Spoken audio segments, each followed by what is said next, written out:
fate? Sorry? Do you believe in fate, in destiny? I do, yes. Why?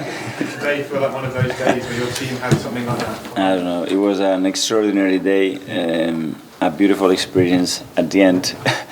Very dramatic, but worth living it because it was a great end to it. How do you describe the emotions of the last few minutes? Probably everybody's overwhelmed a little bit. It was madness from the first second of the game with a routine that we knew that they could do. They did it brilliantly. We defended so poorly. And then you start to have to climb a mountain against 10 players behind the ball. And we tried in every single way. We didn't score the goal, and suddenly you are 2-0 down with a set play again. And after that is, don't lose the shape, don't lose the discipline, and start to do all the simple things right and try to score the first one. And we did that, and we showed a lot of maturity and resilience to do that. And once we've done that, then the atmosphere and the place changed the energy. And after that, it was, okay, let's go for the second one. We generated a lot of situations. I think it was 31 shots in total.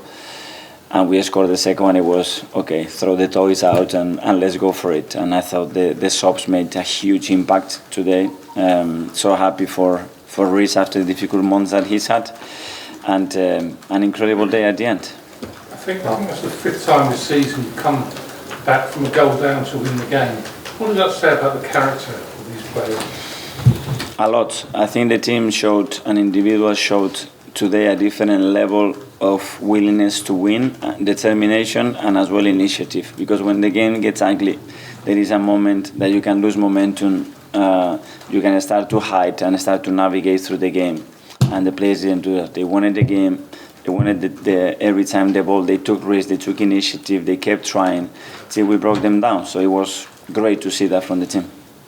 And how is your heart rate after that game, Mikel? Because you must love and hate these last-minute winners these days. Crazy. It's like you lose sight of where you are. I started to run and I didn't really know what I was running to. And then I saw a kid here next to me. Then I give it to security. But just looking the faces of everybody, the staff, the players, our supporters with that smiles, that joy in their eyes, it's just great to live. And you mentioned Reiss and the journey he's been on and how an incredible moment it was for him as well as an individual. But was you urging him to strike that? Or was you being like, oh, please don't? Because of the last two shots outside the box, did he exactly go to play? Yeah, but I don't know. Obviously, we put him in the training ground and 50 times put it there. I don't know if he would score, but he did it in the perfect moment for the team, for himself, and he fully deserves that moment, the kid.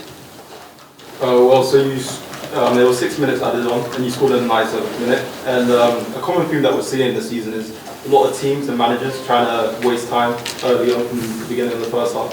What do you have to say about managers trying to rattle your young team and their character? Every team try everything that they can to win the game, and you have to respect that. Referees are here to make decisions. I was talking to Andre and he told me straight away that it was at least 6 minutes. And today, thankfully, we had enough time to win the game. I appreciate it's not the big talking point, but Emile Rowe coming off, was that pre-planned? Was he on like a minutes limit or did he have an injury? No, obviously we didn't plan to throw him in so early in the game, and we knew that obviously it was difficult for him to last for 70 minutes on the field after missing 5 months almost of football. But I think he had a good impact in the game, and at the end I felt that we needed something, especially on the left, because we were lacking threat and attracting more players into that side, and that's why we made a decision to bring Reiss in.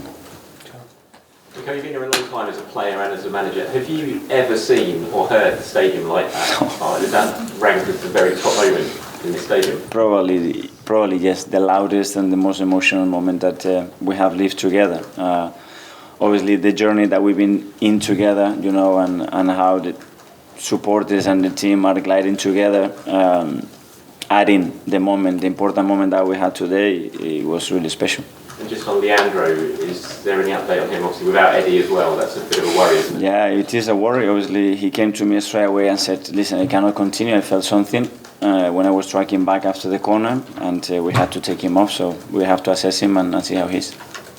Yeah. Just on Reiss again, I remember almost from the moment you walked through the door, you always spoke very warmly about Reiss and how highly you rate him and stuff. And maybe it's not quite happened for one reason or another in the last few years, but what does it say that he was ready to produce moments like that, and what kind of role have you had to play in conditioning him to make such an impact?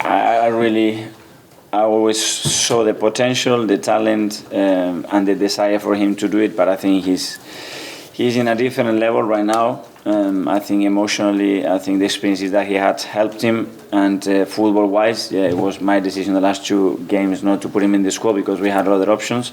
But he's knocking on the door. He's been training really good, and it's a good lesson for me and for the coaches as well that we need him and that he can really be important in the team. And just on that first goal that Bournemouth scored, it must have been a bit weird to concede like that after 9 seconds, right?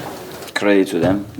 They try very different things on kickoff. They have routines for every single set play, and I'm sure they worked on it. And today they scored a really good goal and really poor from us. Obviously, with when Emile came on, Gabriel Martinelli went in centrally. If Trossard is going to be sort of a long-term thing, is that potentially an avenue you see moving more centrally with all the injuries? Well, the way they were defending, we thought it was the best way to do it. We have alternative. Emile can play in that position as well. We can move players. We have Reiss as well now that can give us width and threat in wider areas. We'll have to assess. Every opponent will be different. Now we have Lisbon, a really tough match. So let's hope that we get 1 or 2 back. In wins like this, how do you maintain focus for the next match? Focus? Yeah. First, enjoy tonight, please. I just told everybody, have some fun.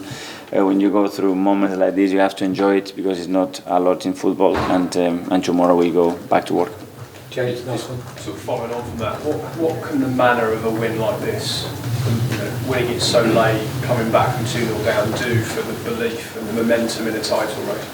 Yeah, that's 4 in a truck, and winning 4 games straight away in the Premier League it's very difficult. We've done 3 in a week, which is even harder, and we've done it in various ways, and that should generate more belief that today a lot of things went against the team.